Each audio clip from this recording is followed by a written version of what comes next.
കാക്കശ്ശേരി അയ്യപ്പൻകാവിൽ തത്വമസി ക്ഷേത്രസമിതിയുടെ മൂന്നാമത് ദേശവിളക്കും അന്നദാനവും ഡിസംബർ 4-ാം തീയതി വ്യാഴാഴ്ച ആഘോഷിക്കുമെന്ന് ഭാരവാഹികൾ പാവർട്ടിയിൽ വാർത്താസമ്മേളനത്തിൽ അറിയിച്ചു. ക്ഷേത്രത്തിൽ അന്നേ ദിവസം രാവിലെ ക്ഷേത്രം തന്ത്രി ബ്രഹ്മശ്രീ പുലിയന്നൂർ ജയന്തൻ നമ്പൂതിരിപ്പാടിൻ്റെയും മേൽശാന്തി ബാലചന്ദ്രൻ എമ്പ്രാന്തിരിയുടെയും കാർമ്മികത്വത്തിൽ ഗണപതി ഹോമവും വിശേഷാൽ പൂജകളും ഉണ്ടായിരിക്കും. വൈകിട്ട് 6 മണിക്ക് കാക്കശ്ശേരി ശ്രീ വൈലിക്കുളങ്ങര ഭഗവതി ക്ഷേത്രത്തിൽ നിന്നും പാലക്കൊമ്പെഴുന്നള്ളിപ്പ് ആരംഭിക്കും.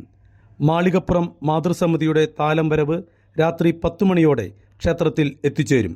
വൈകിട്ട് മുത്തമ്മാവ് നെടിയംകുളങ്ങര ഭജൻസിൻ്റെ ഭജനയും തുടർന്ന് അന്നദാനവും ഉണ്ടായിരിക്കും.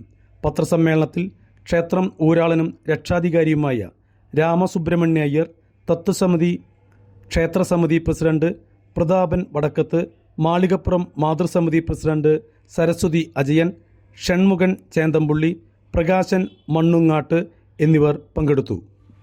അയ്യപ്പനെ കുറിച്ച് പറയുകയാണെങ്കിൽ ഒരു സ്വയംഭൂവായിട്ടുള്ള ക്ഷേത്രമാണ്. പുരാതനകാലം തൊട്ടേ ഭക്തിപൂർവ്വം ആൾക്കാർ ആരാധിച്ചു വന്നിരുന്ന ഒരു ക്ഷേത്രമാണ്.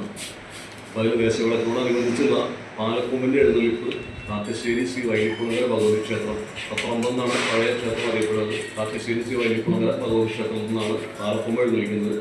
മാതൃസമിതിയുടെ വർണ്ണാഭമായിട്ടുള്ള താളമരോട് കൂടിയിട്ട് രാത്രി 10 മണിക്ക് അമ്പലത്തിൽ എത്തിച്ചേരും പാലക്കൊമ്പ്.